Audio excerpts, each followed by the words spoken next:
দলিলটা তালাশ করেন। এবার দলিল পেলাম, এবার কি পেলাম? দলিল পেলাম কোন একটা আমলে, কিন্তু এখন যাচাই করতে হবে দলিলটা সহিহ না জয়ীফ।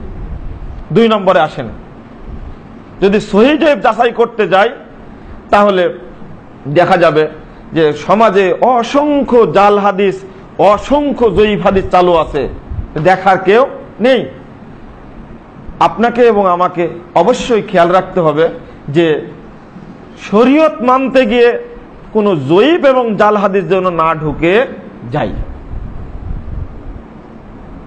আল্লাহ রাব্বুল আলামিন বলছেন, ইয়া আইয়ুহাল্লাযীনা আমানু ইন জাআকুম ফাসিকুম বিনাবাইন ফাতাবায়ানু আন তুসিবু কওমান বিজাহালা ফাতুসবিহু আলা মা ফাআলতুম নাদিমিন। সূরা হুজুরাত 6 নম্বর আয়াত। হে ঈমানদারগণ, যখন তোমাদের কাছে কোনো ফাসিক ব্যক্তি আসবে কোনো খবর নিয়ে, তখন তোমরা তাকে তদন্ত করো, তো যাচাই করো। তাছাড়া যাচাই ছাড়া কোনো কাজ করতে গেলে পরবর্তীতে তোমরা কি হয়ে যাবে? তোমরা নিজেরা অনুতপ্ত হবে। এই আয়াত দ্বারা মুহাদ্দিস উলামায়ে কেরাম সব হাদিসগুলো কি করেছেন? যাচাই করেছেন, কোনটা সহিহ এবং কোনটা জয়ীফ উল্লেখ করেছেন।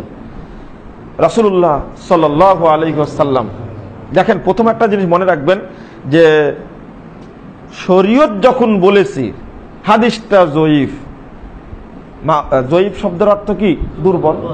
যখন আপনি জয়ীফ বললেন হাদিসটা, তাহলে হাদিসটা জয়ীফ হলে শরীয়তটা দুর্বল হয়ে গেল। বলছে হাদিস জয়ীফ, তবে আমল করা যাবে, বলে না? বিড়ি খাওয়া হারাম, তবে খাওয়া যাবে, কথাটা এরকম হয়ে গেল না? না, এই কথার যুক্তি নেই। আল্লাহ বলছেন যালিকাল কিতাব লা রাইবা ফিহি, লা রাইবা অর্থাৎ কোনো সন্দেহ নেই, ফিহি এর মধ্যে। প্রথমত কোরআনের কথা, এটা স্পষ্ট আপনারা জানেন। আল্লাহ বলছেন লা ইয়াতিহিল বাতিলু মিন বাইনি ইয়াদিহি ওয়ালা মিন খালফিহি তানজিলুম মিন হাকিমিন হামিদ। যেটা নাজিল করা হয়েছে আল্লাহর পক্ষ থেকে, এটার সামনের দিক থেকে পিছন দিক থেকে কোনো বাতিল প্রবেশ করতে পারবে না। তানজিলুম মিন হাকিমিন হামিদ, এটা নাজিল হয়েছে মহা প্রশংসিত প্রজ্ঞাময় আল্লাহর পক্ষ থেকে। এটা অপ্রতিরোধ্য, এর মধ্যে বাতিল প্রবেশ করবে কেন? আপনি কেন বলছেন?